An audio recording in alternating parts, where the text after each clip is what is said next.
todo el mes de julio ya lo ha tenido la profesora Liliana. Ya dentro de poco nos vamos a volver a ver. Creo que ya le faltan 2 clases a la profesora Liliana. No, ya. No, pero ya le falta hemostasia. Sí. Pero hemostasia no va a dar primero la respiratoria. Ok, si es así, entonces nos vemos el jueves, no sabía. El jueves. Bueno, pero nosotros no nos dijo eso. El jueves hay hemostasia, sí, ella me dijo que ya va a terminar, va a dar, tengo entendido que ya va a dar hemostasia antes que yo comience con respiratorio. Aunque vamos a hacer respiratorio, primera respiratorio y última clase hemostasia en terapia. Tengo caramba, a mí me dijo lo contrario. ¿Okay? Pero bueno, vamos a ver lo que diga nuestra jefa. El día de hoy nos unimos los 2 grupos porque vamos a dar una clase especial, que es la primera clase especial que vamos a tener dentro de este segundo módulo que representa fisiología de cardiovascular y respiratorio. Esta primera clase especial representa la parte de cardiovascular, que vamos a hablar sobre lo que representa el electrocardiograma. Como en los últimos años he traído a un invitado para acá para que nos ilustre con su conocimiento sobre lo que es la electrocardiografía, que nos permite de cierta manera cómo poder identificar algunos cambios electrocardiográficos, pero vamos a hablar más que todo de lo normal, que quizás él pueda hablar algo patológico, pero ideal en la parte normal. Es una clase especial teórico-práctica que es para mí excelente clase porque a pesar de que yo soy neumonólogo, soy internista y me permite recordar conocimientos que se van perdiendo del tiempo por no estar todo el tiempo viendo un electrocardiograma. Y para mí es una clase que yo la aprovecho muchísimo y espero que para ustedes sea de igual manera. En esta oportunidad, dándole continuidad al apoyo que me ha brindado en los últimos años, tengo aquí al doctor Andy Atencio. El doctor Andy es internista, es cardiólogo, egresado de esta facultad, le doy posgrado de nutrición por acá. Para mí es un hermano, un amigo de la vida. Fue uno de los que yo le enseñé inicialmente a la lectura de la electrocardiografía, porque yo era su jefe en medicina interna y me tocó enseñarle a él, pero después se volvió cardiólogo y ahora es el que me enseña a mí cómo es la verdadera lectura de un electrocardiograma. Es una clase muy buena, no pierdan tiempo en tomar fotos, no pierdan tiempo de esa manera, porque al finalizar de la clase, probablemente en la noche, yo le esté pasando la clase completa de lo que él va a dar, se la voy a pasar todas las diapositivas, así que no pierdan el tiempo tomando fotos, sino aprendiendo y tomando toda la información que él va a dar. Le pueden hacer todas las preguntas que ustedes tengan, se las pueden ir haciendo sin ningún tipo de problema, que estoy seguro que él se las va a ir contestando. ¿Okay? Hoy necesito que hagan, que se porten bien. ¿En qué sentido? Primero, silencio, porque vamos a dar la clase sin micrófono. Entonces vamos a tener que hacer la voz, pero si ustedes hacen silencio, nos escuchamos mejor. Y segundo, porque hay algo de calor. Porque están prendiendo los aires muy tarde, entonces eso quizá nos incomoda un poco, pero bueno, necesito la colaboración de todos para que tengamos una muy buena clase. Es una clase teórico-práctica, donde primero la parte teórica, la parte clase, y después, al finalizar, vamos a hacer una demostración con 2 voluntarios que hagamos aquí en la camilla, practiquemos cómo hacer un electrocardiograma. ¿Ok? Gracias. Segundo. Bueno, gracias por tu presentación, Carlos. Bueno, para mí es un gusto poder compartir este momento con ustedes, que yo creo que todos pasamos por esto, ¿ya? De la misma manera como ustedes están pasando, nosotros también pasamos, y definitivamente esto es parte de la integridad en la formación como médico. Como dijo Carlos, esto es una clase teórico-práctica. Vamos a hablar un poco sobre la parte de la fisiología cardiovascular normal y cuál va a ser la interpretación en electrocardiograma. Nos interesa ahorita en este momento saber lo que es normal para poder identificar después lo que es patológico. Evidentemente esta clase no está dirigida a lo patológico, solamente es que podemos identificar en el electrocardiograma los datos que nos interesan, que es lo normal. Si hay alguna duda o algo, yo creo que, no sé, mi tono de voz se escucha bien, ¿verdad? Ya que no tenemos este micrófono. Pero bueno, voy a empezar entonces en el sistema cardiovascular, la parte de la fisiología, la interpretación del electrocardiograma, con algunos términos básicos que creo que en algún momento ya lo han escuchado, o no sé si han recibido ya algún otro tema en la parte de fisiología cardíaca. No lo sé, ¿sí? Ok. Pues probablemente algunos términos ya van a escuchar y aquí vamos a refrescar algunos para concretar qué es lo que vamos a observar definitivamente en el electrocardiograma. Okay. Empezamos con algunos términos. Yo no sé si se ve bien la diapositiva.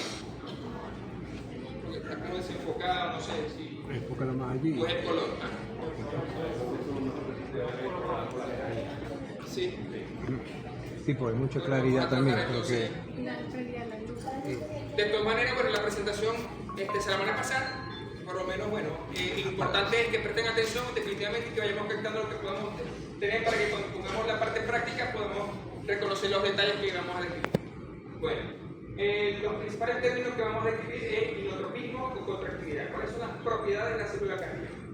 Inotropismo o contractilidad no es más que la propiedad que tiene la célula cardíaca de contraerse cuando es que recibe un estímulo, bien sea externo o propio. Cronotrofismo o automatismo, no es más que la propiedad que hace que la fibra del miocardio origine estímulos adecuados para su propia contracción, que es la que desencadena ese estímulo. Pagmotrofismo o excitabilidad es la capacidad de la célula cardíaca de responder tanto a estímulos propios como externos. Sin embargo, debemos reconocer que en esta etapa existen distintos niveles de excitabilidad que se identifican en el ciclo cardíaco y son el periodo refractario absoluto y el reactivo. El absoluto no es más que después que una célula esté activada, esté excitada, él no puede despolarizarse o hacer un nuevo ciclo en esta fase porque simplemente no va a aceptar ningún estímulo externo ni propio. Y refractario relativo es aquel que la célula se encuentra momentáneamente regularizada hasta cierto punto que pueda recibir un nuevo estímulo y poder manifestar una nueva contracción o un nuevo ciclo cardíaco o una nueva excitación. Dromotropismo o conductibilidad no es más que la propiedad que tiene que los estímulos recibidos por esa fibra sean transmitidos al resto del miocardio, a la totalidad, y del sistema de conducción. Aquí vamos a tener que identificar diferentes tipos de células miocárdicas. Una del sistema especializado, que es del sistema de conducción, y otras que son propiamente las fibras musculares. Okay. Recordando ahora, vamos a ver en qué consiste este sistema de conducción, que no es más que el inicio de esta respuesta, de esta contracción, y se va a dar por el estímulo que va a ocasionar el nodo sinusal, que ya sabemos que está en la aurícula derecha, en su polo superior, en la desembocadura de la vena cava superior. Este estímulo que el nodo va a producir se va a transmitir por los haces internodales, que es el anterior, medio y posterior. El anterior que tiene una rama hacia la aurícula izquierda, Taxman, Weckenbach el medio y Tourette el posterior. Para así llegar a esta estructura especializada que es el nodo AB, para discurrir dos ramas, una hacia el lado del ventrículo izquierdo y otra rama hacia el lado derecho, para terminar de despolarizar lo que es el músculo miocárdico ventricular, terminando en las fibras del Purkinje. Hasta este momento vamos bien, ¿cierto? Creo que ya todos lo saben y creo que estamos repasando en este momento. Entonces, este sistema especializado es el que va a comandar lo que es la contractilidad o el ciclo cardíaco, empezando arriba por la aurícula y después los ventrículos. Los diferentes tipos de células que tenemos en el corazón son células automáticas o de respuesta lenta o células contráctiles de respuesta rápida. ¿Cuál va a ser la diferencia de estas células? Acá estamos viendo, vamos a describir en el potencial intramembrana diastólico, que no es más que la fase de reposo, prácticamente de los diferentes grupos celulares del miocardio. Las células automáticas, a diferencia de las contráctiles, su diferencia va a ser que tiene una despolarización espontánea y se da por la permeabilidad de la membrana celular, dado que aumenta la permeabilidad del sodio y del potasio. Vemos aquí que está pendiente inclinada en la fase diastólica, y aquí abajo vamos a ver los gradientes en la conductancia a los iones que están involucrados. La verde es a los canales de sodio y calcio, y la de abajo la verde punteada es el potasio, y la de abajo, roja y verde más clarita, es al sodio y calcio. Entonces vemos que en las células automáticas hay un aumento en la permeabilidad del sodio y calcio y disminuye la conductancia en esta fase al potasio. Esto hace que la célula sea inestable en esta fase. Por lo tanto, generando una pendiente hasta conseguir el potencial umbral, que no es más aquel potencial que va a generar el estímulo hacia esta célula. Esto es para la célula automática. Y la contráctil o de respuesta rápida, hay una diferencia, es que la conductancia del potasio es mayor y paralela a la del sodio. Y vemos la conductancia del potasio y la de abajo al sodio y calcio, ya que están paralelas y se mantienen un mayor tiempo estables. Es la segunda diferencia entre esta célula y esta. Las células automáticas básicamente están en el sistema de conducción especializado, que es el del nodo, el nodo AB, los ACE y el nodo sinusal y el nodo AB. Y las células contráctiles evidentemente al cardiomiocito. Así. El potencial umbral, bueno, ya lo he mencionado, que es el voltaje mínimo capaz de generar la despolarización de la célula y producir un potencial de acción transmembrana, que no es más que la curva que tiene después de ese estímulo. Aquí vamos a ver diferentes potenciales umbrales y lo vamos a distinguir por, tenemos un eje vertical y un eje horizontal. El punto donde la inclinación, la fase diastólica o el potencial de reposo, alcanza este voltaje para generar su propio estímulo. Y vemos que hay diferentes curvas, ya dependiendo del tejido que se está estimulando. Desde arriba vemos las ondas, el potencial de acción del nodo sinusal, el nodo AB, la curva que se origina, la fibra de Purkinje ventricular y el músculo ventricular. Si nos damos cuenta, este punto lo vemos que está separado de la curva que origina. Por lo tanto, el nodo sinusal es el primero que alcanza este potencial para poder hacer su curva, y por supuesto este potencial o esta despolarización que se va a transmitir por todo el sistema de conducción. Las células de respuesta lenta alcanzan menos 55 milivoltios y en un estado de reposo más o menos se encuentran en 70. Al ascender alcanza menos 55, por lo tanto se va a estimular este tipo de células. Mientras que la de respuesta rápida alcanza su potencial de acción más o menos en menos 70 milivoltios. Después que alcanzan este punto de excitación por el potencial de umbral que se genera en los distintos tipos celulares del corazón, vemos que se genera en esta curva que es el potencial de acción transmembrana, que no es más que una curva que se origina después de la activación celular y comprende el proceso de despolarización y repolarización celular.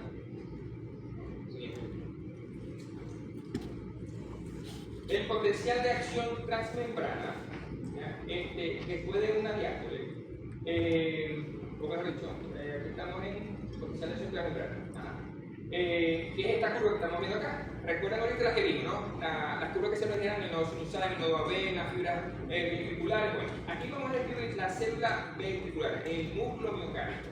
¿Sí? No es una célula especializada. Si recuerdan, vemos la curva que se está transcribiendo aquí, que es distinta a una onda,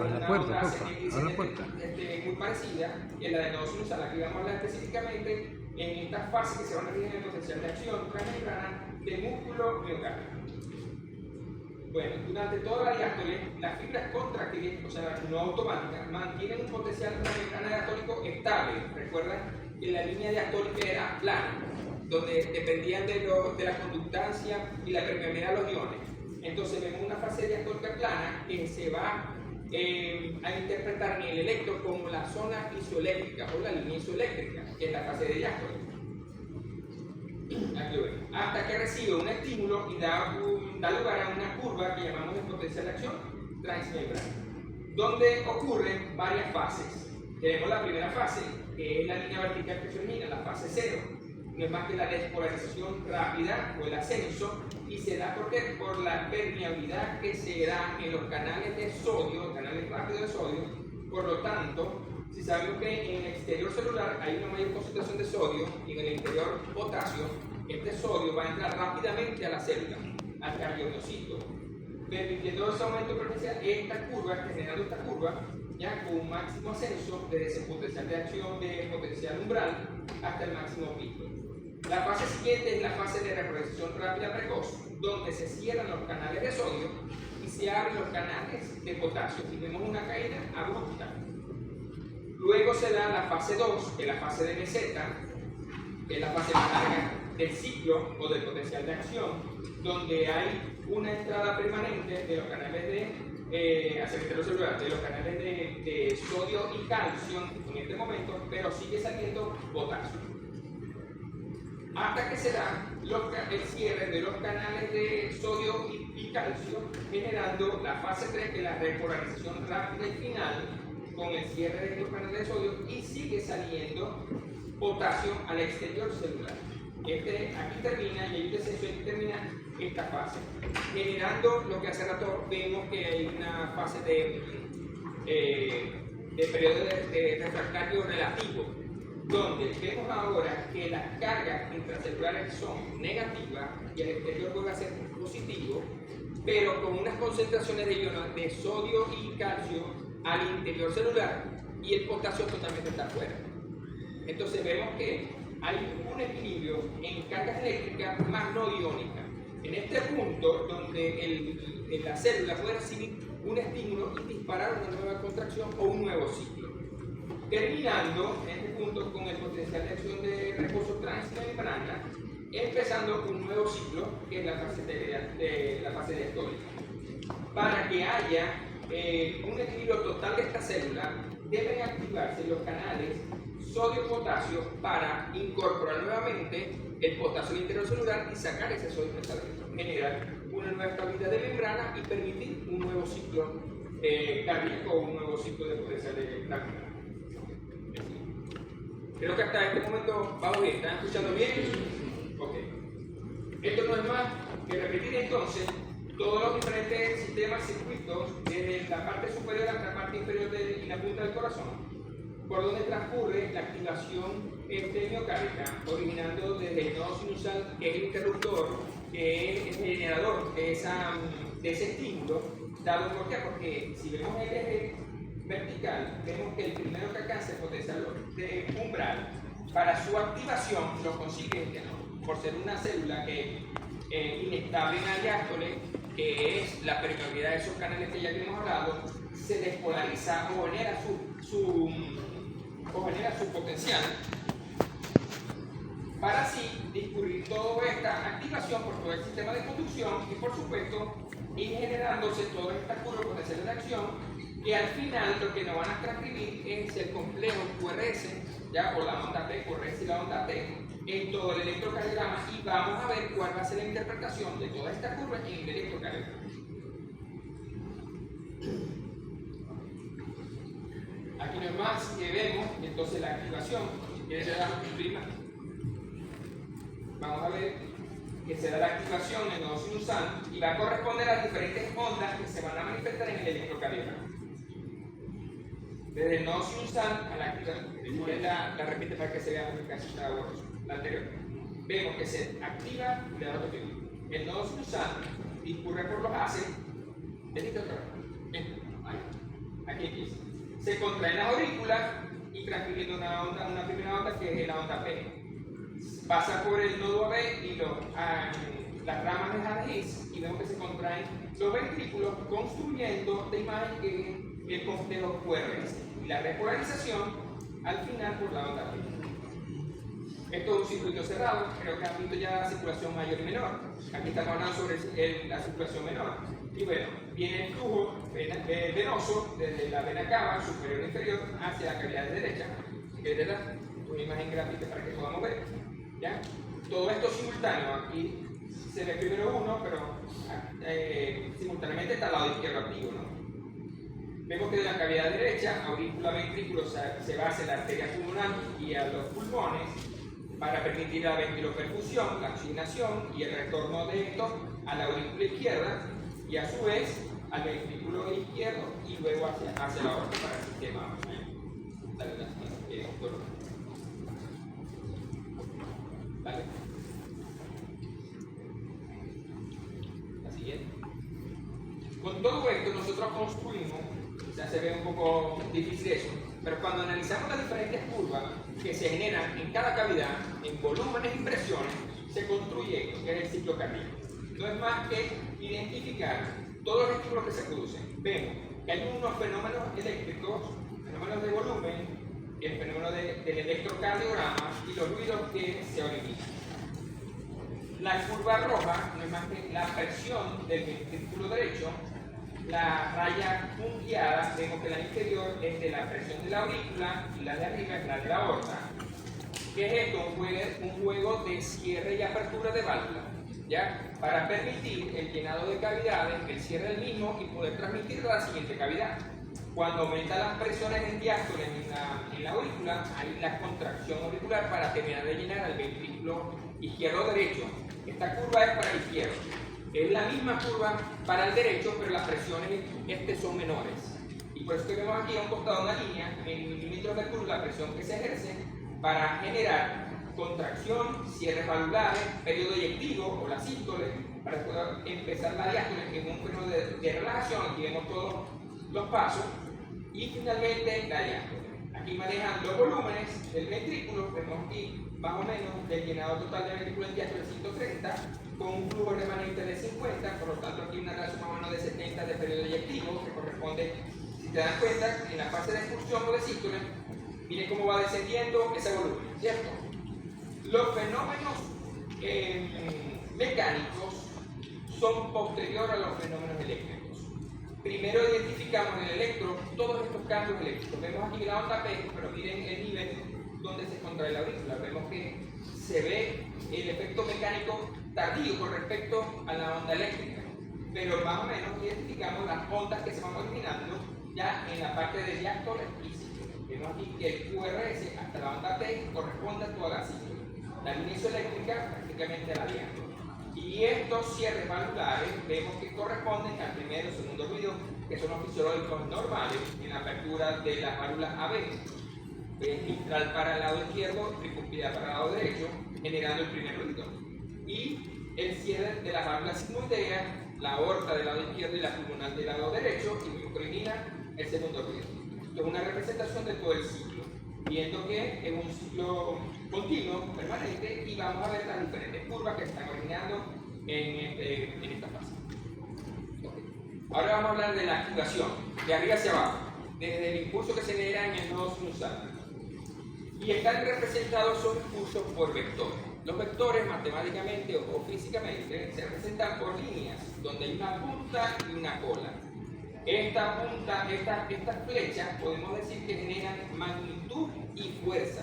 Y va a depender del tamaño de los vectores que se están originando. A eso llamamos vectores. Donde la punta de este vector va a generar la parte positiva que van a ser interpretadas por los electrodos exploradores. Donde un electrodo de la superficie que vea acercarse estos extremos va a transcribir en el papel electrocardiográfico o en el electrocardiograma ondas positivas. Mientras que diferentes electrodos que se van a ubicar en toda la superficie externa, y lo vamos a ver con un ejemplo cuando coloquemos los electrodos del electrocardiograma, vamos a ver que entonces la interpretación de estos vectores se va a dar por esto. Si se acerca al electrodo explorador, es positivo. Pero si un electrodo explorador está en una parte distal donde ve estas flechas o vectores alejarse, se van a transcribir ondas negativas. Como al igual que un vector que esté en medio, que vea una flecha, ya tanto acercarse como alejarse, va a hacer o va a transcribir ondas que son tanto positivas o negativas. O lo primero que vea. Entonces, la despolarización de la aurícula empieza desde la aurícula derecha y vemos que empieza de un vector de activación que se orienta hacia abajo, y vemos el vector, hacia adelante y hacia la izquierda. Y el de la aurícula izquierda es un vector que se orienta hacia la izquierda, hacia atrás y hacia abajo. apuntando a las regiones que se despolarizan de último, o sea que empieza en su parte basal y esta es la última parte que se va a despolarizar, la parte distal. Aquí vemos la representación de la aurícula, no sé si lo ven de fondo, la aurícula derecha y la aurícula izquierda. Estos vectores al final van a generar vectores suma, que es que toda esta carga eléctrica o potencial o magnitud y fuerza que se origina van a generar un vector suma que va a ser el equilibrio prácticamente de todos los diferentes o múltiples vectores que se crean, generando potenciales más grandes para la aurícula izquierda y el derecho y generan una suma que es la que va a ser interpretada prácticamente por los electrodos exploradores. Así. Acá no se ve muy bien. Aquí comenzamos a construir una serie de imágenes, ¿ya? En este caso estamos hablando de la despolarización de la aurícula. Aquí está interpretada en el electro por la onda P y cada derivación o electrodo explorador, en este caso aquí está ABR, ABL, D2, D3, ABF, aquí está el vector suma y este vector, que ya sabemos que el extremo, la punta o el extremo proximal es el positivo y la cola es el extremo negativo, dependiendo de la ubicación de cada derivación exploradora, va a interpretar ondas y podemos ver ABF está positiva y lo logran ver, ¿verdad? D3 positivo, ABL positivo, acá vemos al D2 positivo, ABR negativo, o sea que ya nos podemos dar una idea de qué es lo que vamos a conseguir en las diferentes derivaciones en el electrocardiograma. Vemos que el vector se está alejando de ABR, por lo tanto siempre en ABR debería ser la onda negativa. Salvo algunas excepciones que serían en D3 y en ABL, que dependiendo de cómo vean estos vectores, pueden transcribirse no solamente positivas, pueden ser negativas, variables o isodifásicas. Ya. Cambiar. Sí, por eso. Aquí vemos entonces las diferentes ondas que se pueden generar. Entonces, positivas aquellas ondas que tienen una deflexión hacia arriba. Negativa hacia abajo. Bifásica, vemos que puede ser hacia arriba, hacia abajo, y dependiendo de la magnitud, el voltaje, el tamaño, se podemos decir en la interpretación de estas ondas que puede ser una onda bifásica más, menos. De este lado más o menos lo están viendo, ¿verdad? Creo que está un poco. Okay. Cuando la magnitud es igual, entonces podemos decir que es más, menos. La magnitud es diferente, siendo la punta positiva más pequeña que la negativa, entonces decimos que es más, menos. ¿Se entiende, verdad? Y si empieza negativamente, entonces empezamos con menos, más.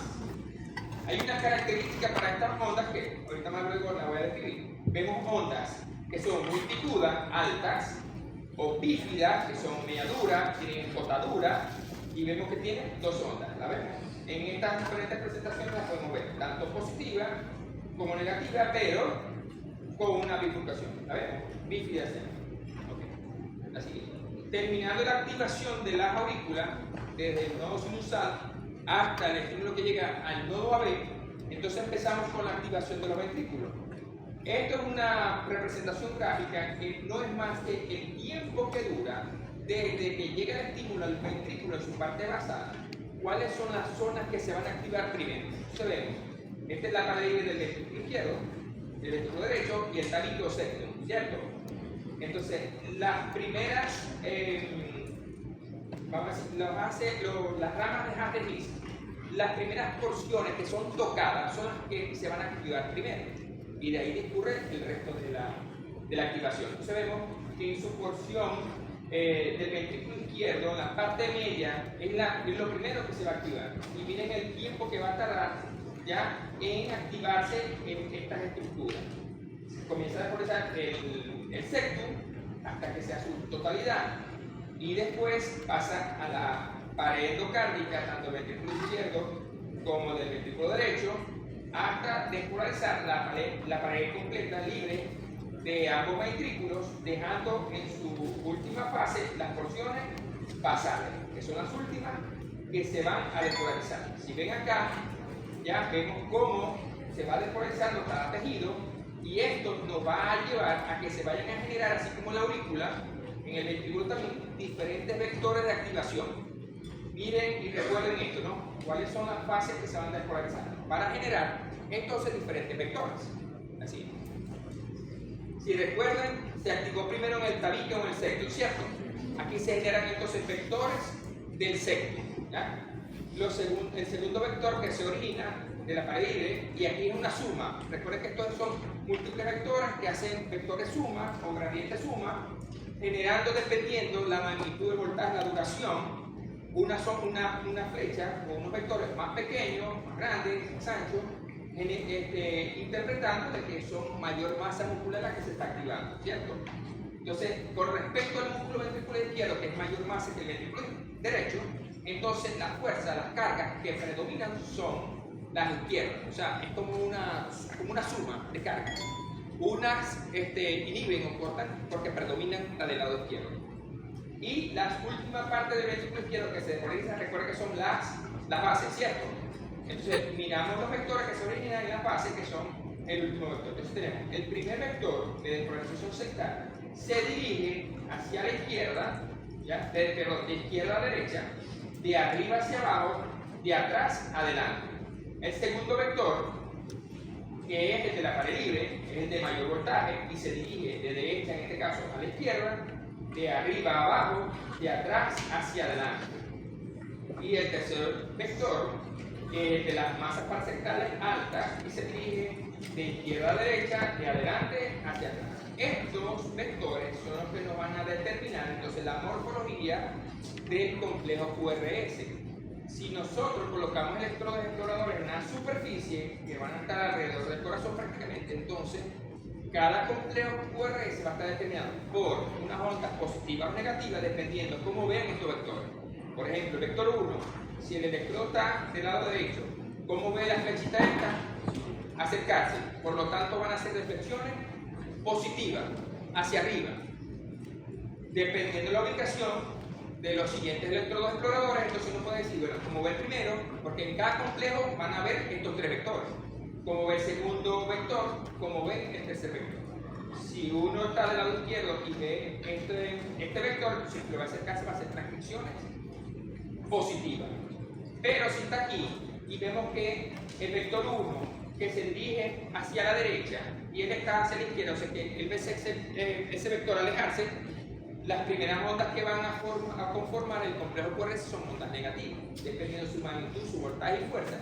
De esa misma manera van a ser esas ondas QRS, Q grande, y si hay vectores suma, quiere decir que un vector, un electrodo explorador, ve tanto el 2 como el 3 acercarse, todo eso se suma y van a ver ondas mucho mayor, más grandes o mucho más altas, ¿no? Ok, la siguiente. Basado en todo eso, entonces se van a generar todos los diferentes complejos QRS que podamos ver. Entonces, de la misma manera, en la nomenclatura que habíamos hablado de la aurícula, con la morfología de las ondas, aquí mismo sucede, aquí también sucede lo mismo. Pero la primera onda hacia arriba es una R, la siguiente a esta onda es una S, por lo tanto, si ven una deflexión positiva chica, llamamos a este complejo R minúscula, con una S siguiente, S mayúscula. Si vemos que las ondas son iguales, decimos que es una R mayúscula, S mayúscula. Si el complejo empieza con una onda positiva, definitivamente es una onda R, la siguiente es una S pequeña.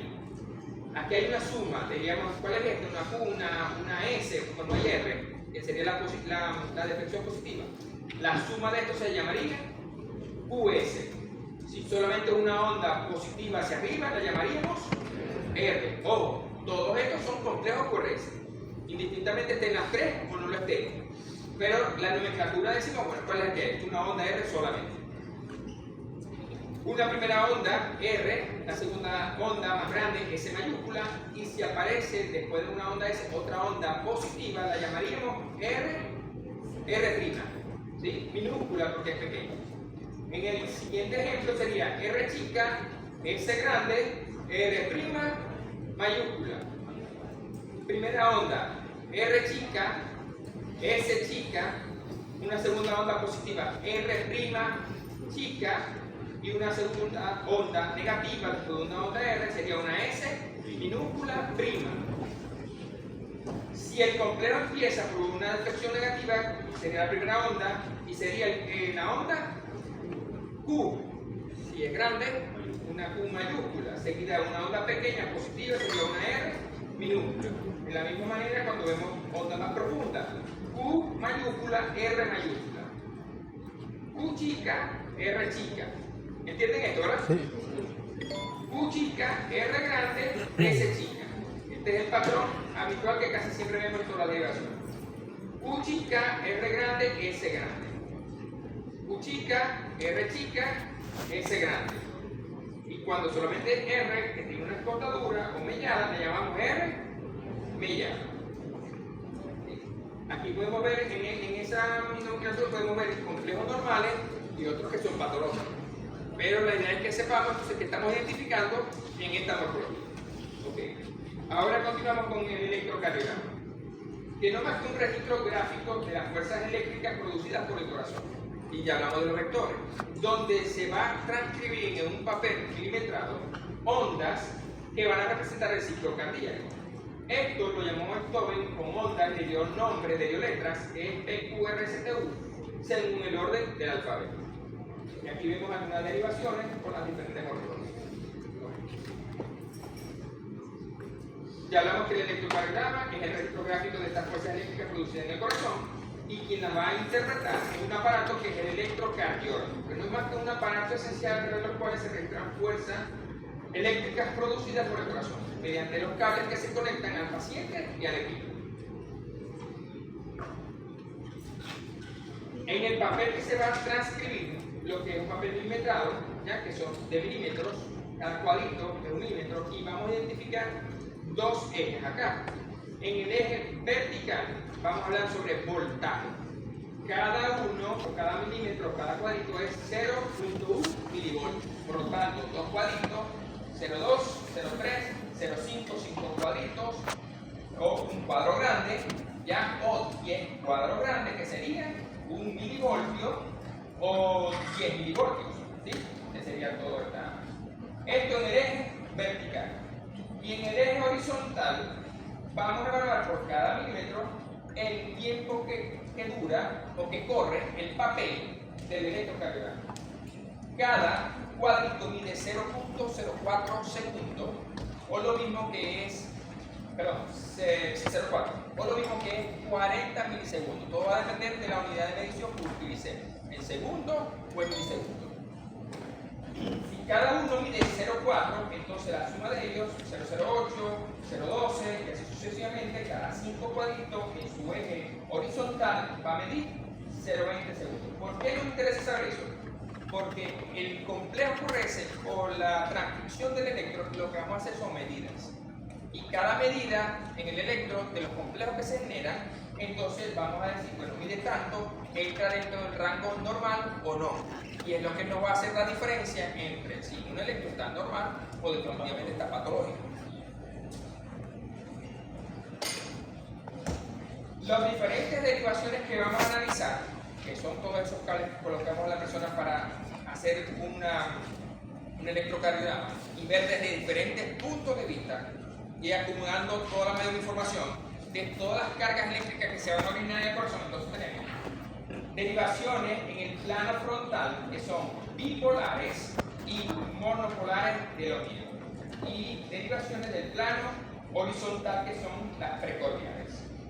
Se vamos a ver cuáles son las derivaciones en el plano frontal, las bipolares, que no es más que la suma de las cargas eléctricas que se originan en dos puntos. Acá las bipolares serían D1, D2 y D3.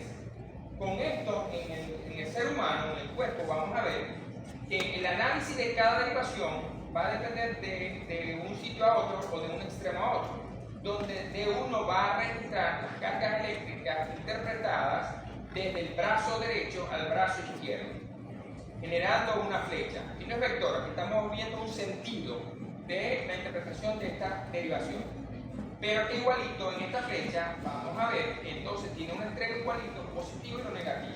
Y como en el vector también la flecha interpreta el polo positivo, de la misma manera en estas derivaciones vamos a hacer lo mismo. Entonces, D1 en su extremo negativo, que es el brazo derecho, hasta el brazo izquierdo en su extremo positivo.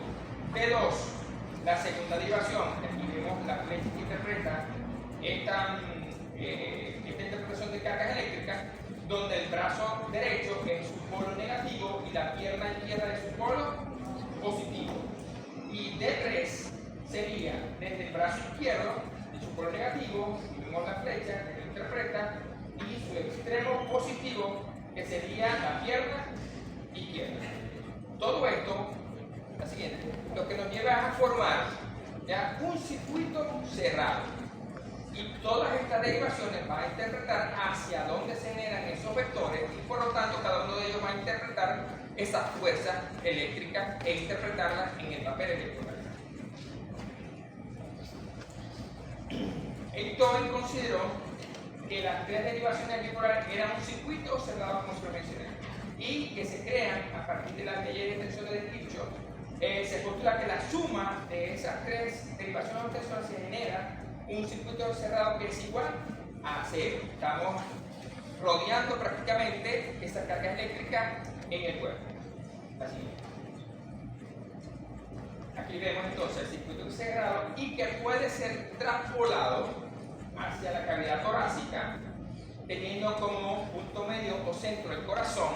Y lo que estamos analizando entonces, las cargas eléctricas cardíacas que se están originando, estamos a ver, ya lo vemos aquí, la disposición en su extremo, por así decirlo, D1 negativo, de D1 en el brazo derecho y positivo en el extremo del brazo izquierdo, y así sucesivamente con cada derivación, D2 y D3. Más adelante vamos a ver que si nosotros hacemos un circuito cerrado, nosotros podemos traspolar ya no solamente al tórax, sino esta línea, llevarla que atraviese o que pase por la mitad del corazón, para ubicar estas derivaciones prácticamente ya en el tórax, pasando por el centro del corazón y analizando todos los potenciales que se van a originar, o todos los vectores que se van a originar. En estas leyes se establecen varias, ¿no? Y dice que el triángulo en el tórax es equilátero, todos los lados son iguales. Sus lados son equidistantes al centro de la actividad eléctrica del corazón. Los tres vértices que corresponden a las tres raíces de los miembros: brazo derecho, izquierdo y pierna izquierda. Y que el triángulo constituye una expresión del plano frontal que pasa por el centro del corazón. Y comenzamos ya a armar un complejo de derivaciones para su análisis. Y que los diferentes vectores originados durante la agitación cardíaca deben considerarse originados en el centro del triángulo del corazón. Así. Las siguientes derivaciones son las monopolares, donde no tiene un extremo, vamos a decir así, negativo. Sin embargo, el punto cero sería el corazón.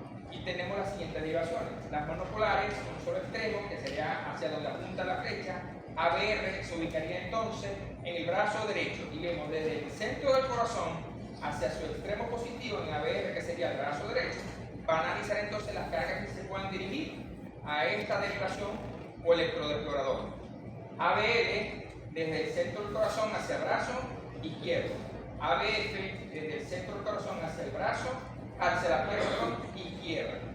Como el punto cero, como estos son monopolares, como el punto cero del corazón, sin embargo se puede hacer una proyección desde en su extremo opuesto, si aquí hace la pierna izquierda, hacia arriba, su polo opuesto, desde el corazón hacia allá. Entonces podemos interpretar que puede haber una onda positiva y una zona distal negativa. Esto no está descrito así, pero uno lo interpreta porque podemos hacer interpretación en el electro haciendo proyecciones de estas derivaciones, que son las monopolares de las extremidades. Así es.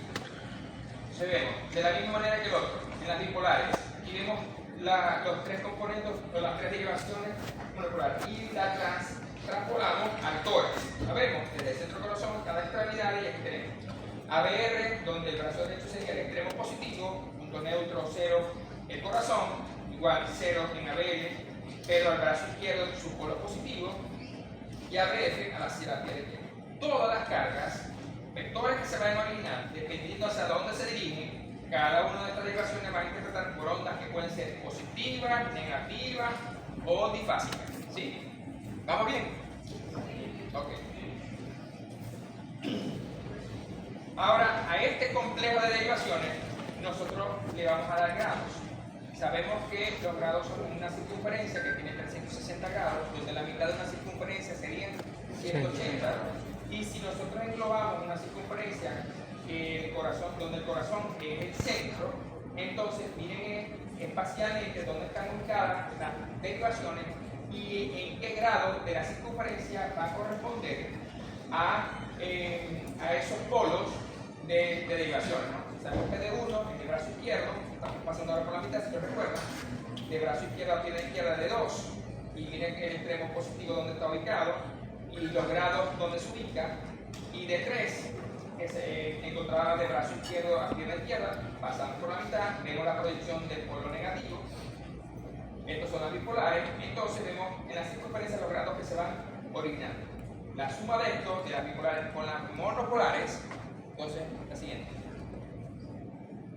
La suma de estos, entonces vamos creando un sistema más complejo, que es el triángulo de Cohen, una circunferencia donde vamos a ubicar entonces en estos grados las diferentes derivaciones y vamos viendo que estamos englobando y analizando todos los posibles vectores que se van a originar y hacia dónde se dirigen para hacer transcripciones en el electro de estas ondas, positivas o negativas. Por cierto, no les comenté que la circunferencia ya que tiene 160 grados, bueno, tiene grados positivos y grados negativos. Vamos a la siguiente. Cuando les digo que tiene grados positivos y negativos, entonces nosotros vamos a ver que la circunferencia en la parte superior tiene grado negativo y el inferior positivo, de 0 a 180, y la suma de 180 de su otro polo sería los 360. El polo positivo o negativo de cada derivación, dependiendo de dónde se ubique, no tiene nada que ver con la positividad o negatividad de los grados de la circunferencia, ¿sí? Por lo tanto, miren esto, ¿dónde vemos a B ahora? Allá arriba, pero los grados de la circunferencia son negativos, pero ese es su polo positivo, porque la flecha se dirige hacia ese extremo que es el brazo izquierdo, de la misma manera que a ver, aunque estamos en el polo de circunferencia negativo, vemos que es su polo positivo, ¿sí?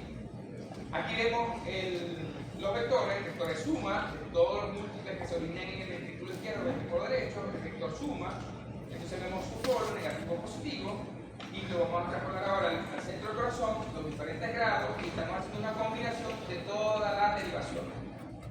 Esto es para analizar el eje, dónde se ubican estas cargas, a dónde se dirigen.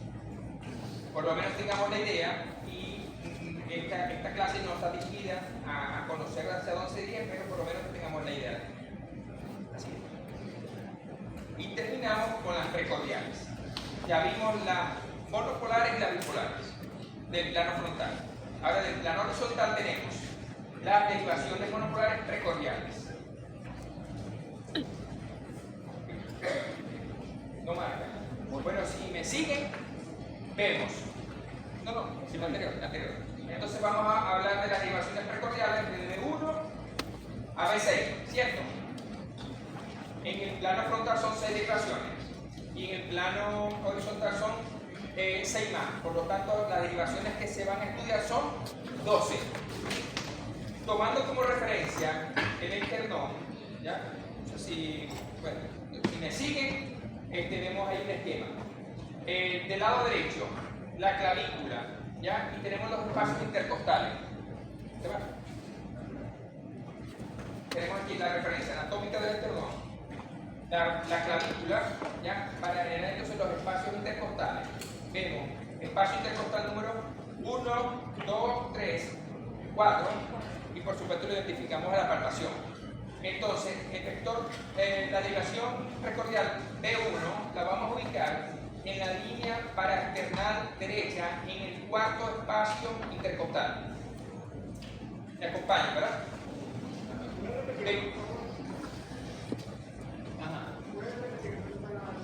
Logra ver la estructura anatómica, ¿cierto? Entonces estamos en el tórax, el esternón, la clavícula, identificamos la clavícula, ¿cierto? A partir de allí comenzamos a contar los espacios intercostales, ¿sí? Entonces tenemos el espacio intercostal, 1, claro, en este caso es del lado derecho, pero es lo mismo para el lado izquierdo. 1, espacio intercostal 2, 3 y 4. ¿De qué nos sirve identificar esta estructura y espacio? Bueno, precisamente para ver cuál va a ser la ubicación de cada derivación. ¿Sí? Entonces, desde B1, entonces va en la línea paraesternal derecha en el cuarto espacio intercostal, que es B1, ¿cierto? B2 en la línea paraesternal izquierda en el mismo espacio, cuarto espacio, va B2. Vamos. B4, me voy a saltar porque aquí no tiene un lugar específico, sino que tiene B4, línea media clavicular, quinto espacio intercostal. Y B3 iría en un espacio equidistante entre B2 y B4. Iría B3. ¿Sí? B5 en el mismo espacio intercostal, quinto, pero en la línea anterior axilar. Y B6 en la línea media axilar va B6. En el mismo espacio intercostal, espacio 5. Aquí ya estamos ubicando entonces las tres coordenadas del plano horizontal. Así es. En una forma espacial, si hacemos un corte del tórax, vemos el corazón, entonces vamos a ver dónde van a estar ubicadas las diferentes derivaciones. ¿Sí? Entonces, dependiendo de las cargas eléctricas que se originan acá, estas derivaciones van a ver esos vectores, acercarse, alejarse, ¿ya? Y podemos ver, porque le voy a hablar aquí específicamente de B3 y B4, que es un circulito. El vector suma desde el ventrículo izquierdo, ¿se acuerdan que tiene una disposición, una orientación de atrás hacia adelante, de derecha, izquierda? Entonces acá estos vectores pueden ver el vector acercarse y alejarse. En B3 y B4 normalmente vamos a ver ondas RS y la llamamos también transicionales. Estamos viendo, están viendo estos electrodos exploradores, están viendo acercarse y alejarse en una forma vital. Como B1 y B2 lo ven en su mayor parte alejarse, pero B5 y B6 lo ven la mayor parte, y sabiendo y recordando que tiene magnitud y fuerza mayor, acercarse. En base a esto, entonces vamos a ver las ondas que se van a originar en el electrocardiograma. Y así vamos recordando, porque a veces no nos acordamos cuál es la morfología de B1, cuál es la morfología de ABR. Entonces, de esta manera, si lo llevamos en la mente, podemos imaginarnos cuál es la imagen que nosotros vamos a hacer acá. Entonces, repasando y recordando, despolarización auricular, aquí lo vemos, ¿ya? Por sus haces internodales, el estímulo que se genera en el nodo sinusal, va a estar representado en el complejo forense como en el electrocardiograma por la onda P. Despolarización ventricular va a estar representada en el electrocardiograma por el complejo QRS. Y repolarización de los ventrículos va a estar representada en el electro por la onda T. Entonces, ahora pasamos, ya reconocemos todos estos datos, vamos a pasar ahora a la interpretación del electro. Y tenemos que recordar nuevamente, esto es importante. Ya vimos que se transcribe en un papel milimetrado, que el eje vertical nos mide el voltaje y el eje horizontal nos mide el tiempo.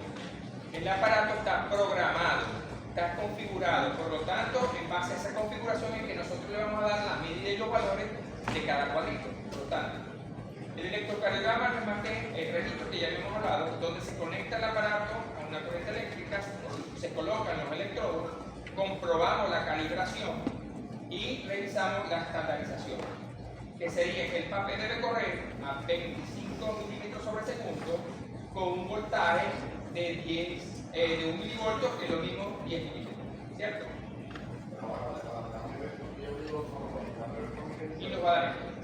Si ya sabemos lo que mide, y ahorita sabemos de dónde salieron esas mediciones de cada milímetro, entonces vemos que la onda P y la línea siguiente, que es el segmento PR, y el conjunto de picos y valles,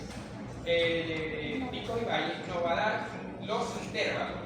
El intervalo PR entonces va a tener una medida normal estandarizada de 0.12 segundos a 0.20, o lo mismo es 120 a 200 milisegundos. El complejo QRS, llámese el complejo QRS, las ondas que tenga cada morfólogo de cada derivación, que va a tener una duración menor a 0.11. El segmento es el intervalo QT, que ya vamos a explicar más adelante qué significa, y la onda T.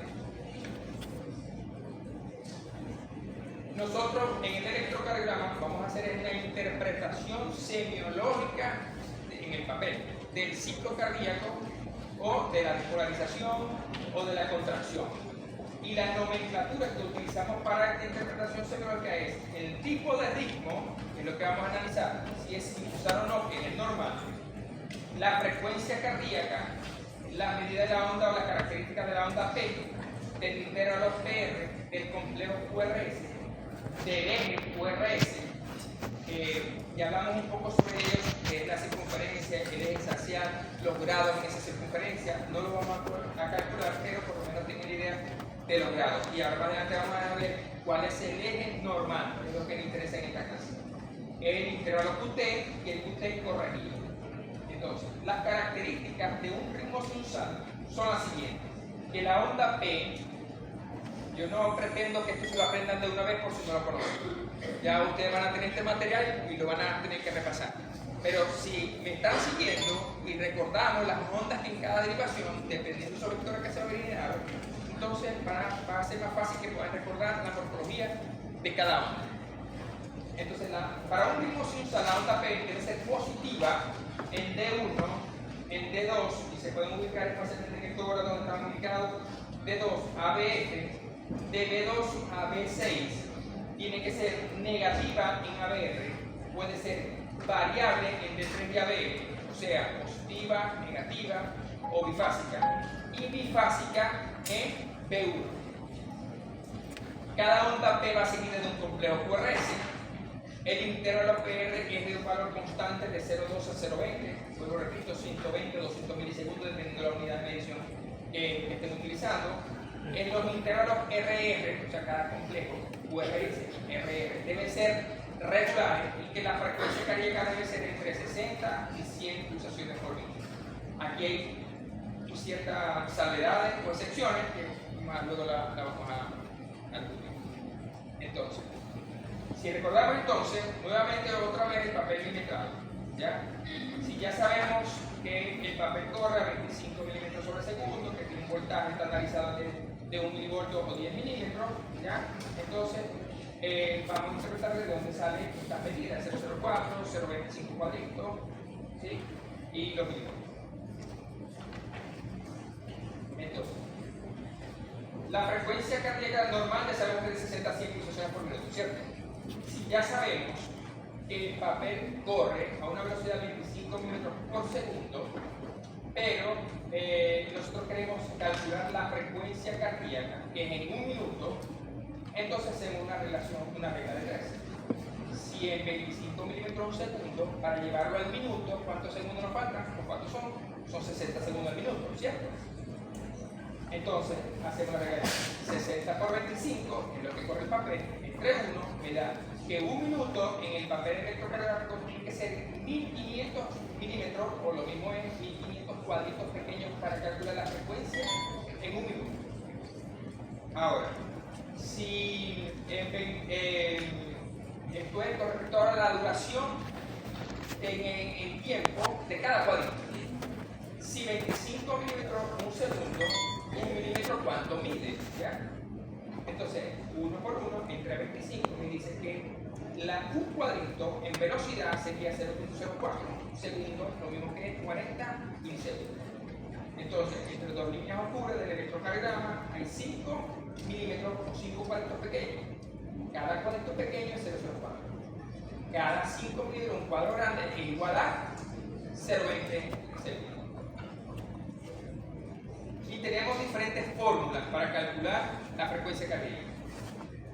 Tenemos la regla de los 300. Y en base a esas medidas y a esas mediciones que ya les expliqué, es que se dan estos números. La regla de los 300 es 300 entre los cuadros grandes que existan entre RR de cuadros grandes. Entre cada complejo, QRS o RR, ¿cuántos cuadros hay grandes? Por lo tanto, un cuadro grande, 5 cuadritos. Si un complejo QRS o RR están entre 2 cuadros grandes, ¿cierto? Que serían 10 cuadritos, yo lo que hago es 300 entre 2 cuadros grandes. 300 entre 2, 150. Y esa sería la frecuencia. Ahora, la limitante de esta fórmula es que los complejos QRS tienen que coincidir en la línea gruesa de cada 5. A menos que tú veas que el número es redondo, son 5, que son 10, porque son múltiples 15, entonces tú dices, bueno, 300 entre 1, 300 entre 2, 300 entre 3 para calcular la frecuencia. O mejor aún, y más específico, si yo sé que el papel corre a 25 milímetros por segundo, ya calculamos que 1500 cuadritos es un minuto, entonces esta es la regla de los 1500. Si 1500 es un minuto, ¿cuántos RR hay, cuántos cuadritos pequeños, perdón, hay entre un RR o un complejo QRS QRS? ¿Sí? Entonces, aquí podemos dividir 1500 entre ¿cuántos cuadros pequeños? 10, 12, 13 para los números impares. Y aquí más específico, justamente de la regla de 300, 5, 10, 15 que son múltiples. Entonces, aquí puedo específicamente dividir los cuadritos pequeños que existen. Y eso me va a dar la frecuencia. Esta es la relación que yo les mencionaba hace ratito, ya por RR y cuadro grande. Vemos que si hay dos complejos QRS o dos RR en un cuadro grande serían 300 entre 1 y me da 300 por minuto. Dos cuadros grandes, 150. Tres cuadros grandes, 100. Cuatro cuadros grandes, 75 y así sucesivamente. Ahora, para estas dos fórmulas hay una tercera, ya les voy a decir. Aunque esta tira habla sobre el complejo QRS variable, lo que quiero que saquemos aquí es que si ya yo sé que hay 25 cuadritos o 5 cuadros grandes en un segundo, ¿sí? Esto lo vamos a aplicar para cuando los complejos QRS sean irregulares. ¿Cómo sé yo cuál es la frecuencia? Si unos RR me dan 12, me dan 15, son variables, como lo calculo. Entonces, si yo sé que hay 25 milímetros en un segundo, yo puedo hacer una tira de un dedo largo, que normalmente es la que se hace, y eso es por los vectores y por la morfología que se da en esos complejos. Entonces, 50 cuadritos o 10 cuadros grandes serían 2 segundos, y así sucesivamente 15, 20, 4 segundos, 5, 6 segundos. Porque quiero que sepan el tiempo, porque de la misma manera yo puedo calcular para los complejos QRS y hacer un promedio. El promedio se basa en, desde donde yo tome el primer complejo, desde acá comienzo a contar. Cuadro grande, 1, 2, 3, 4, 5, un segundo. Tengo que contar los ciclos completos. Ciclo completo significa el QRST, la diástole, la línea solar, hasta que inicia el otro complejo. ¿Sí? Entonces, si yo sé que tiene un segundo, 2 segundos, 3, 4, 5, el ejemplo hasta 6, ciclos completos, 1, 2, 3, lo vemos aquí arriba, 4, 5, 6, 7, pero en el centro aparece el otro, pero no es completo el ciclo, ahí va empezando, por lo tanto son ciclos completos 7. Si yo hice 6 minutos apenas, ¿cómo lo llevo al minuto para calcular en un electro que sean los complejos irregulares? Si son 6 segundos, ¿por cuánto tengo que multiplicarlo para llegar al minuto? Sería 6 por 10 para llevarlo a 60, que es el minuto, ¿cierto? Si son 10, ¿cuántos ciclos hay? Pues conté 7 ciclos. Entonces multiplico 7 por 10 y te da la frecuencia. Esto se aplica para ritmos irregulares. 7 por 10, 70, la frecuencia es 70. ¿Sí?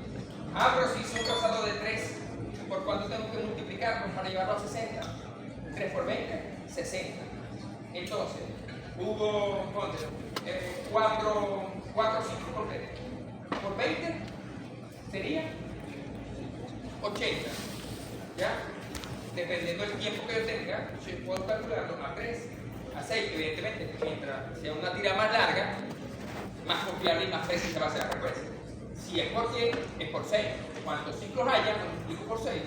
Si la tira es de 10 segundos, y me da la frecuencia. ¿Entendido? Ese es el que usamos para RRs irregulares. Repito, esto es para RRs irregulares.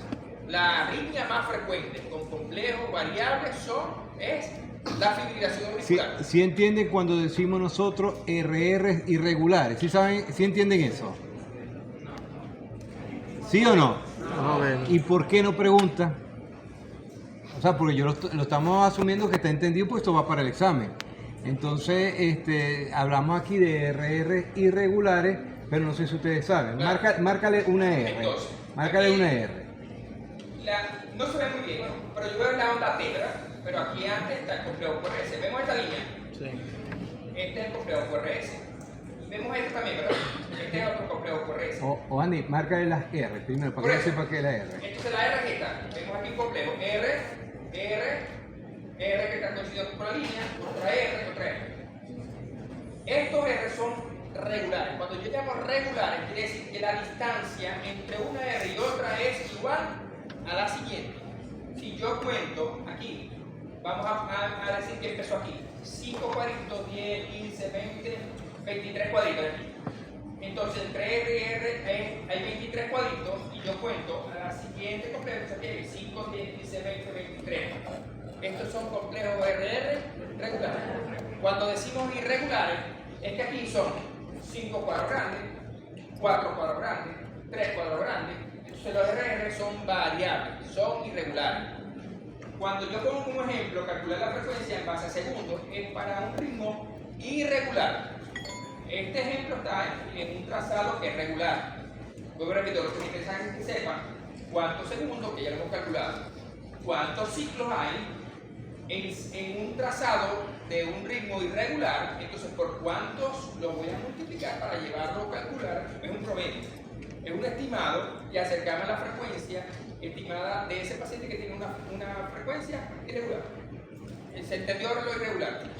Este cálculo se da para ritmos irregulares. Para los regulares ya tenemos los otros. La regla de los 300 y la regla de los 1500. ¿Sí? Ok. Sí. Sabiendo esto, entonces, aquí les pongo un ejemplo. Entonces, vamos a hacer como una dinámica. Si ya sabemos cuáles son las características del ritmo sinusal, entonces yo quiero unos voluntarios para que me digan qué tipo de ritmo es este y cuáles son las características si se acuerdan.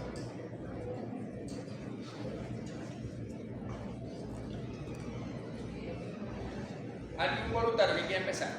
Vemos las derivaciones de 1, de 2, de 3. ABR, ABL, ABF, B1, B2, B3, B4, B5, B6. Entonces ya como no hay voluntarios, entonces. Empezamos por la morfología de la onda P, donde debe ser positiva en D1, D2 y ABF. Variable en D3, ABL. Negativa, de lo que quiero es que vayan viendo el complejo, ¿no? Negativa en ABR. Bifásica en B1. Lo vemos, ¿no? Positivo y negativo, ¿cierto? Sí. Y positiva de B2, B3, B4, B5 y B6. El criterio de morfología de onda P se cumple en este trazado. Sí. Si se cumple. Necesito que se pongan las pilas, que me digan. Ajá. Yo lo estoy señalando. Necesito el apoyo de ustedes para que entendamos lo que estamos hablando. Entonces, morfología de onda P se cumple. Debe estar presente una onda P o precedida, una onda P de al complejo QRS. O sea que por cada QRS debe haber una P que se antecede, ¿cierto? Entonces vemos de 1, de 2, de 3, ABR, negativa aquí, complejo QRS, una P que se antecede. En ABL, en ABF, en B1, B2, B3, B4, B5, B6, ¿cierto? ¿Se cumple este criterio? Sí. Que los intervalos PR sean constantes. ¿De cuánto? ¿Se acuerdan? De 0,12 a 0,20. a 0,20. Tenemos que ir de aquí. Claro, el trazado no nos ayuda mucho. Cuadritos pequeños. Cada cuadrito pequeño mide 0,04. Más o menos yo calculo aquí 1, 2, como 3 cuadritos pequeños. Serían 0,12. Si es 0,12, entonces el intervalo PR, si es 0,12, y debe ser igual a los demás. Entonces, y si es constante y es normal, entonces cumple con el tercer criterio, ¿cierto? Ya hablamos de morfología. P precedida al QRS. PR. ¿Cuál es la otra? La frecuencia. Entre 60 Y 100. Bueno, podemos calcular cuál regla utilizaría. ¿Cuál regla utilizarían allí?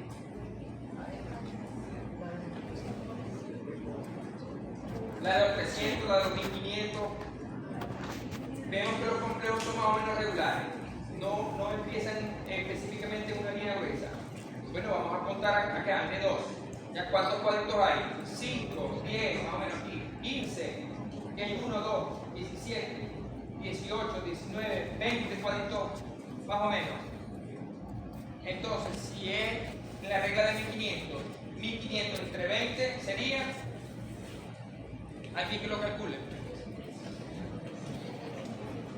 75, entonces la frecuencia es 75, entonces te encuentras Normal. en el margen. ¿Ah? Normal. Normal. Entonces podemos decir que este trazado tiene las características de un ritmo sinusal. O sea que para un ritmo sinusal, una de las principales ondas que evaluamos es la onda P, La onda P. Ok. Necesariamente la Onda onda P P. es la que nos determina si este es un ritmo sinusal. más la frecuencia cardíaca. Más la frecuencia cardíaca y sin embargo, Así no nos descarta si hay variabilidad en la frecuencia que sea sinusal. En este caso, una frecuencia menor de 60 no nos dice que sea sinusal, nos dice que está lento o latido, sería en este caso una bradicardia sinusal. Y más de 100 sigue siendo sinusal, más de 100 sería taquicardia sinusal. Si cumple con el resto de los de la de la onda P. ¿cierto? Ok. Calculemos entonces aquí la frecuencia. En D2, ¿cuántos cuadritos más o menos calculan acá? 4. Estamos en la frecuencia. Ustedes, 100. Ajá. Sí, pero aproximada, pero es aproximada.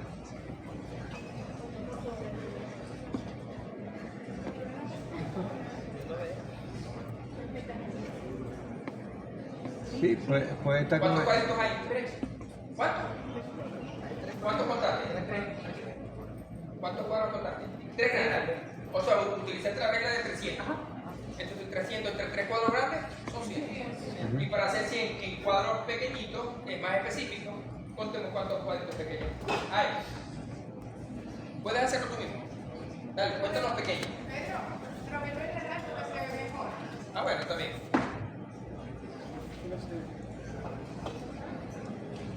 También se ve.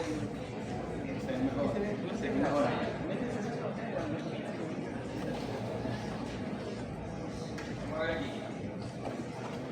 Yo creo que el 5 y el 10, ¿sí lo ven, no? Ajá. Aquí hay como 3. 3, 13 es como 4.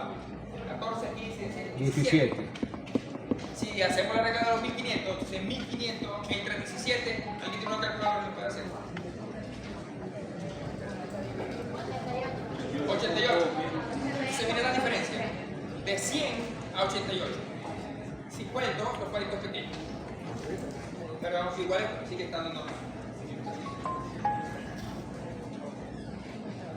Recordemos entonces. La onda P, que es la primera onda en el ciclo o en el complejo que vamos a iniciar. La primera detección positiva.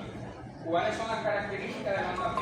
Que nos interpreta. Entonces, la onda debe ser positiva, y recordar, de 1, de 2 a BF, de B2 a B6.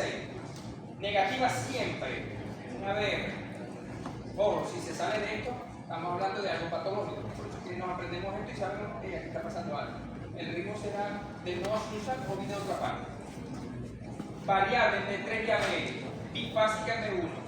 La duración, que es la línea horizontal, debe ser hasta 0.11. 0.11, ¿cuánto es? 2 cuadritos o 2 milímetros. Y un poco más, 2,5.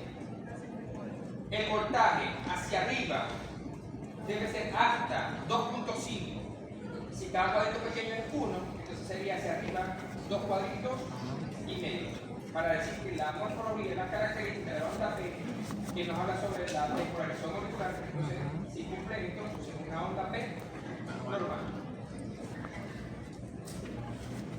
La onda P, si nos habla de la despolarización auricular, entonces tenemos dos ondas, una línea ascendente y una línea descendente. No debe superar 0.11 segundos y no debe superar el voltaje, que es vertical a de 2.5 milímetros, ¿cierto? Esto no es más que aquí está interpuesta la despolarización de ambas auriculares. Vemos este primer tiempo en la línea vertical hacia arriba, ya, la primera onda, que interpreta la despolarización de la aurícula derecha. El resto hacia abajo de la onda descendente de la aurícula izquierda, lo podemos ver aquí mejor. Aurícula izquierda, puntos negros, lo vemos acá. La primera deflexión hacia arriba, positiva, interpreta la despolarización de la aurícula derecha. El secund, por una línea punteada, lo vemos en la cúspide de la onda y de la cúspide al resto de la onda, que es la línea descendente, es la despolarización de la aurícula izquierda. Me captan esto, ¿verdad? ¿Por qué les menciono esto? Aquí les pongo un ejemplo. Morfología normal, en tiempo, voltaje, despolarización de aurícula derecha e izquierda. Pero si se sale de esta característica y vemos una onda B picuda que supera 2.5 y sabemos que la primera línea vertical interpreta la despolarización de la aurícula derecha, podemos ver una onda picuda y representaría, en este caso, aquí vamos a ver el trabajo, un crecimiento de aurícula derecha, ¿sí? Pero en caso contrario, si vemos que no es alta, sino que es tardía en el tiempo y sabemos que mide 0.11, entonces la línea descendente de esta onda interpretaría que hay un mayor retardo en la despolarización de la aurícula izquierda. Una onda así, podemos estar ante la presencia de un crecimiento de aurícula izquierda. En voltaje, siempre interpretación de aurícula derecha. En tiempo, aurícula izquierda. Y tenemos que saber la morfología normal para identificar esta onda y entraríamos en un plano de patología. ¿Ya? ¿Entendido? La siguiente medida que hacemos del complejo QRS sería el intereuropeo, más que las ondas, picos y bajos. Entonces, es el tiempo empleado en el ciclo para propagarse desde el nodo sinusal hasta el punto donde comienza la despolarización del ventrículo. Nos acordamos del punto, del nodo sinusal los hace al nodo B, ¿cierto? Ese es el tiempo. Y esto representa el retraso fisiológico que sufre el ventrículo al pasar por el nodo AB. La duración debe ser de 0.12 a 0.20, PR. ¿Y se acuerdan que es un criterio de ritmo sinusal, cierto? Entonces, si está cortado con menos de 0.12, estamos ante una patología. Pero si estamos en más de 0.20, también entramos por el normal en automático. Comenzamos con los grados de bloqueo, con las preexcitaciones, también. Entonces nos damos cuenta que tiene que cumplir estos criterios para hablar de un ritmo sinusal, un PR normal, con características de duración de 0.12 a 0.20. La siguiente es el complejo QRS, que puede estar presente en las tres ondas o en sus diferentes formas, ¿ya? Donde esto va a representar la despolarización del ventrículo, debe durar entre 0.6 a 0.10. Puede tener o no onda Q, que es la primera deflexión negativa que antecede a la onda R, y el eje del plano frontal que va de 0 a 90 grados, que es el sistema axial, que es la circunferencia en grados, y que es el cuadrante inferior izquierdo, que es el que determina que el eje es normal para este complejo QRS. Si se sale de este cuadrante, entonces podríamos estar hablando de la presencia de ciertas patologías que están destinadas a esos cuadros patológicos. La onda Q no es más que la primera deflexión que aparece, que es negativa, el QRS, y que precede a la onda R. La R es la deflexión positiva, vamos acá, del complejo QRS. Allá donde vaya Q, la primera deflexión positiva es onda R, de solo o esté acompañada. Y la onda S es cualquier deflexión negativa que aparece después de una onda R.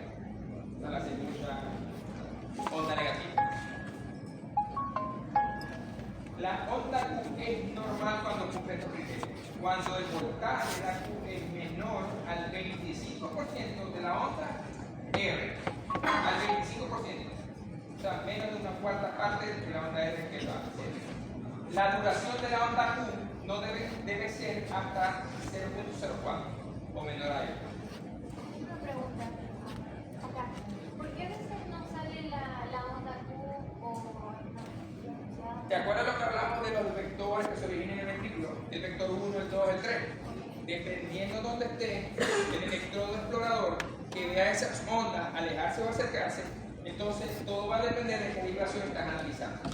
En algunas son normales, en otras no. En una, si yo veo el primer vector, el del sexto, ¿se acuerdan? Si yo lo veo acercarse o alejarse, ¿ya? Si lo veo alejarse, yo veo onda Q, el primer vector. Pero si lo veo acercarse, se le va a sumar la interpretación del electro con el segundo vector y lo va a ver acercarse. Si es un electroexplorador que ve el vector 1 y el vector 2, verlo, entonces él no va a hacer ninguna onda Q. Él te va a hacer solamente una onda R. Y va a ser la suma, como se lo dije al principio, va a ser la suma de todos esos vectores que se van a eliminar. Mientras más vectores lo veamos alejarse o acercarse, y si coinciden varios en acercarse, va a ser representada por ondas o deflexiones positivas, y mientras más positivo sea, una carga o un voltaje va a ser mayor, que ven ondas. Por eso que en ciertas derivaciones vamos a ver ondas Q y en otras no. Lo mismo pasa con la S. Y en las ondas T o ondas también llamadas ondas U. ¿Cómo?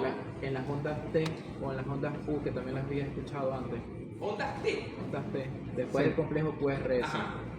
No se ve, no se visualizan. No, pero desde onda Q con onda T. No, después del complejo QRS, QRS. la onda T. La T. Ajá. Y la las U. ondas Ah, la U. La U.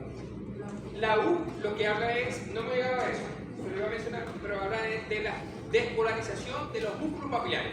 Oh, Como eso genera bajo voltaje, por eso es que pueden verse en algunos, en la mayoría no se ven, porque son tan pequeños que no se logran identificar.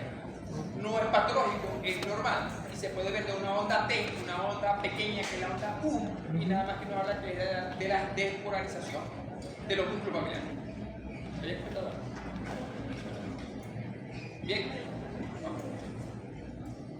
Entonces, basado en todo eso, y dependiendo de los electrodos exploradores que están en la superficie, y los vectores que nosotros ya identificamos, el vector 1 del centro, el vector 2 de la par libre, el 3 es de la base, ¿de acuerdo, verdad? Entonces, en base a los electrodos que podemos tener en la superficie, o endocavitario, entonces vamos a ver la construcción del complejo QRS. Dependiendo de dónde esté ubicado ese electrodo, entonces yo voy a ver complejos como en caso de B1, que se acuerdan que lo ubicamos en las recordiales en el cuarto espacio para externar derecho. Entonces el primer vector lo podemos ver alejarse, como en la magnitud y la fuerza es pequeña, transcribe una primera onda positiva pequeña. El vector 2 lo ven que es grande, es de la pared libre, la suma del derecho y el izquierdo, pero vemos que el ventrículo izquierdo tiene mayor masa que el derecho. La suma de ambos predomina la fuerza del lado izquierdo, que da vectores de gran magnitud, gran fuerza. ¿Ya? Y entonces va a transcribir una onda S, en este caso, si aquí ubicaríamos a B1, sería R complejo, R chica, S profunda. Y vemos el primer vector, el segundo vector y el tercero, no vemos otra onda. Pero el tercero, vemos que es la cola de ese vector, lo ve alejarse. Por lo tanto, si yo veo alejarse el V2, el vector 2 y el vector 3, se suma la negatividad de la siguiente onda. Entonces, por eso que veo una onda R chica, S profunda. El vector 2 con el 3 se suma. ¿Sí se entiende? sí. Y de la misma manera vamos a ver lo siguiente. Dependiendo de dónde esté ubicado el electrodo, entonces, transicionales, aquí lo vemos, ¿no? Complejo de transición, paransectales. Vemos B1 que lo puede ver acercarse o alejarse. Si lo ve acercarse y ve el vector 2 en una primera parte acercarse, se le suma a la positividad de la R que se está transcribiendo. No está viendo vectores que se alejan. Si no hubiese hecho una transcripción de una onda, Q, ¿cierto? Entonces vemos, vector 1 se suma con el vector 2, pero parte del vector 2 uno lo ve acercarse y otro ve alejarse. Por eso que la onda siguiente de la S es grande, porque ve acercarse. Y se le suma el vector 3 que lo termina viendo alejarse. Y termina formando este complejo. ¿Sí? Entonces, tenemos trazado electrocardios intracavitarios y de superficie. Lo que vamos a analizar nosotros son los de superficie. Basado en todo esto, entonces tenemos las diferentes morfologías. ¿Sí? Y ya lo vimos. Ajá, un voluntario. Primer complejo. ¿Cómo lo llamaríamos? R chica. S grande. S grande. R grande. S grande. S grande. R chica. S chica. QS. QS. Luego R. Aquí no hay descanso. Se suma la onda negativa de la Q con la S siguiente. Aquí no hay R. QS. Esta onda. R. R chica. S grande. R R prima chica. Exacto. La otra. R chica. S grande. R grande prima. R prima grande. No me da la vista para ver la prima. ¿Ah?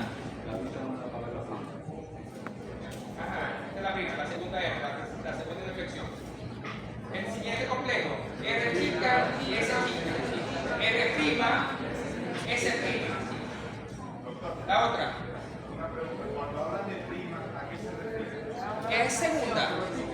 No te prima es una segunda, ya Como había una. se repite. Se repite. Ajá. La otra. U grande, R chica. U grande, R grande. U chica, R grande. U chica, R grande, S chica. S chica. U chica, R grande, S grande. S grande. U chica, R chica, S grande. Y R Mellada. mellada. Vete porque ya vas a tener que- Ya va a ser esa. La onda de la repolarización de los ventrículos. Entonces, es la onda positiva que está después del complejo QRS y debe ser positiva entre 1, entre 2, entre 3 a B6, negativa en ABR, variable entre 3 en ABL, en BF y en B1 y B2 puede ser variable. Normalmente tiende a ser en B1 negativa y en B2 puede estar negativa o positiva. Y del voltaje no debe superar a mayor de 5 milímetros. El intervalo QT no es más que la distancia o el tiempo que transcurre desde el complejo QRS hasta el final de la onda T. Y esto no representa la síntoma eléctrica. Y su medida depende de la frecuencia cardíaca. Hay una relación entre la frecuencia y el intervalo QT. Para cada frecuencia debe corresponder un valor o un rango. Todo lo que salga de ese rango, entonces podemos entrar ante cierta patología. El QT corregido, que es el cálculo que nosotros vamos a hacer, dependiendo de la frecuencia del paciente y el tiempo que dura este intervalo QT. Para una frecuencia de 75 por minuto, entonces debe tener un QT corregido más o menos en 0,35, ese sería el valor medio. Pero existe un rango que es más o menos 3. Por lo tanto, para una frecuencia de 75 yo puedo tener un QT corregido que puede ir desde 0,38 hasta 0,32.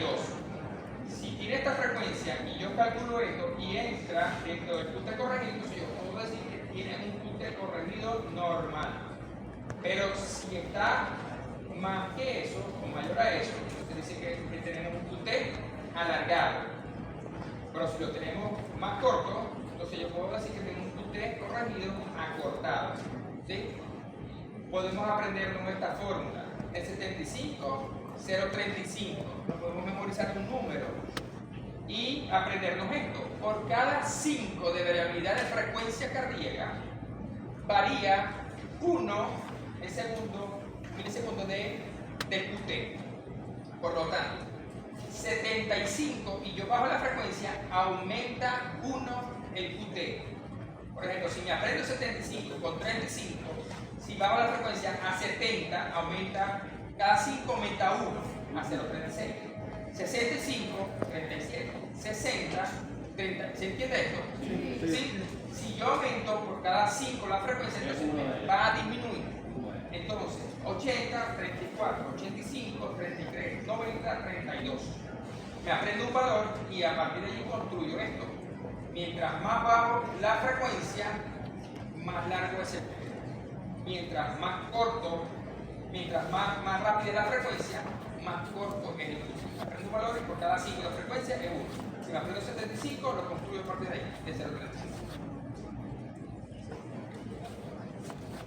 ¿Alguna voluntaria entonces para aprender estos ejemplos? Y ya con esto finalizamos. Voluntario, Estamos voluntario. aquí para aprender. Totalmente. Aquí no estamos en examen ni nada. Alguien que quiera escribir y ahí lo ayudamos. ¿Ya? Vamos, aquí, la bachiller, vamos, la voluntaria. Véngase, véngase, la voluntaria. Vamos, la voluntaria ya, la azul, véngase. Nadie hay de voluntario. Bueno, primera vez que hay un grupo tan perezoso. Totalmente, Otro grupo, yo quiero.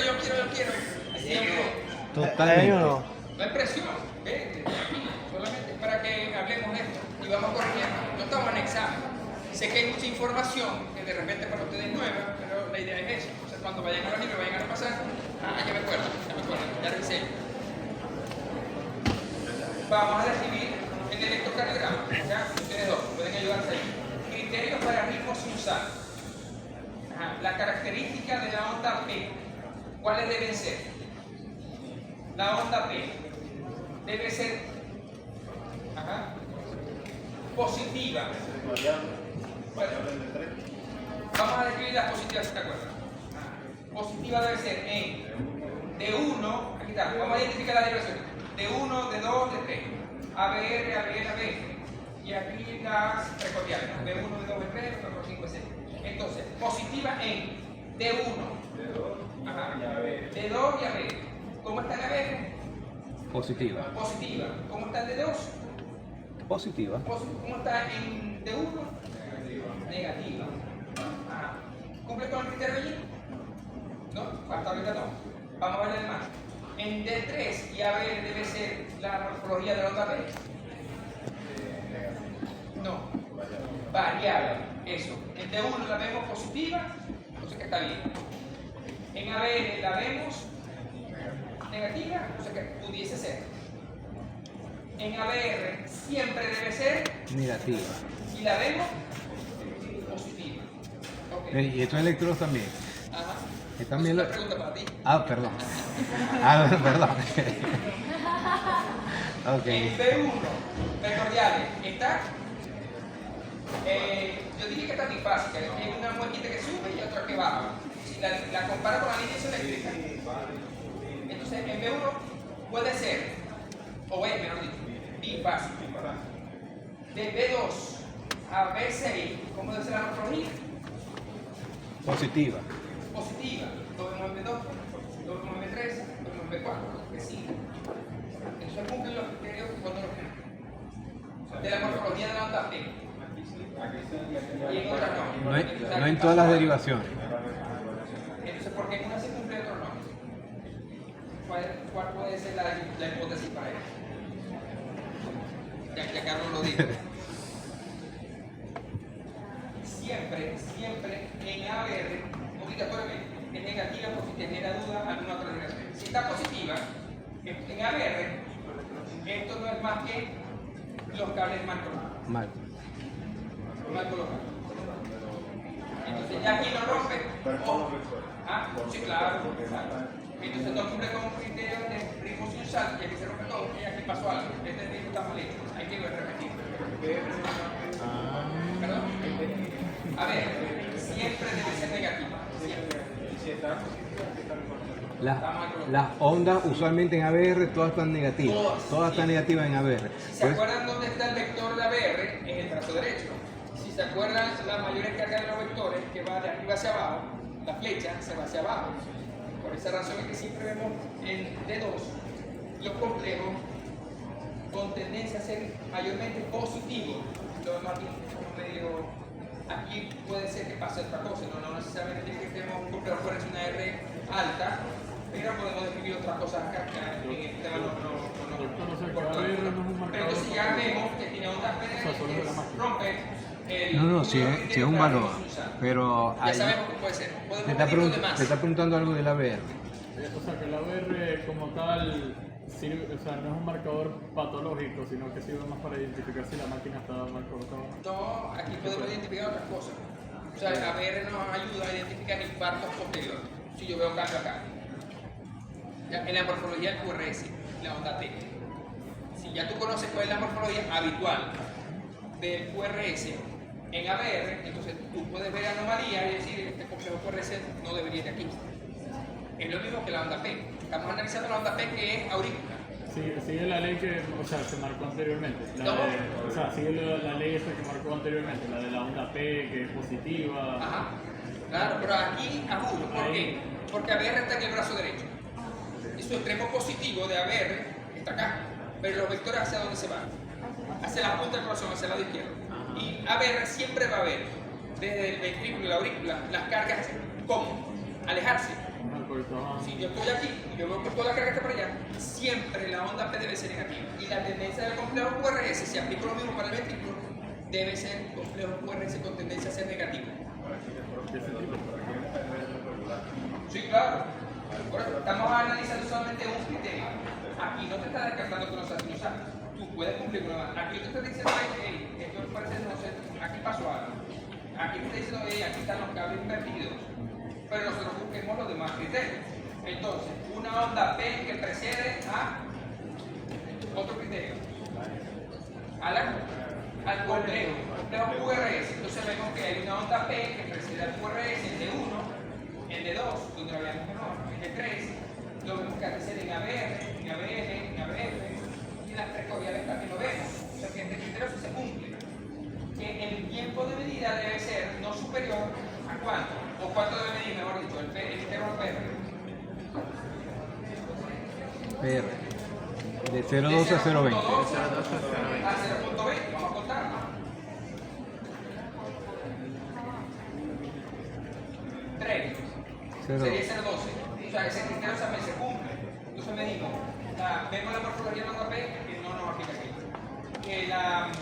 La morfología, el PR, la P que precede al QRS, la otra morfología, la otra característica, la frecuencia. ¿Puede calcular la frecuencia aquí?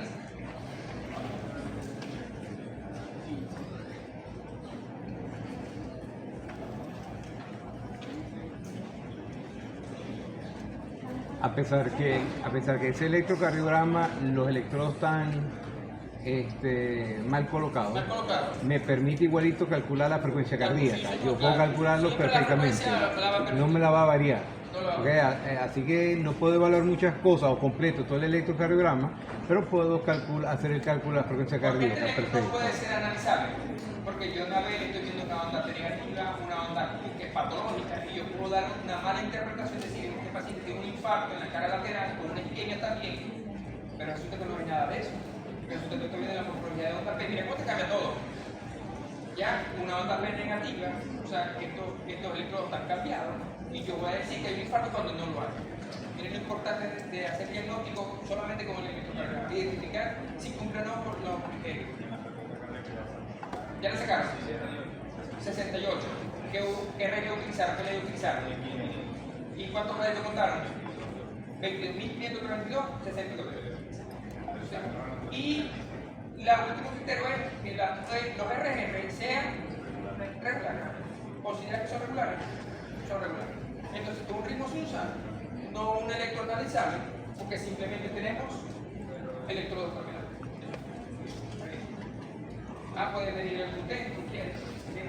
Podemos medir el eje, no decimos el ejemplo, pero para que sepa que hay otras cosas en eso. Pero simplemente ya como este momento no lo necesitamos. Bueno, un ritmo sinusal, te acuerdas de la frecuencia, te acuerdas del PR, te acuerdas de la morfología, de la interpretación semiológica, qué ritmo es, el sinusal, cuánto mide la P, PR, QRS, el eje y el QT. ¿Listo? Muy bien, está bien.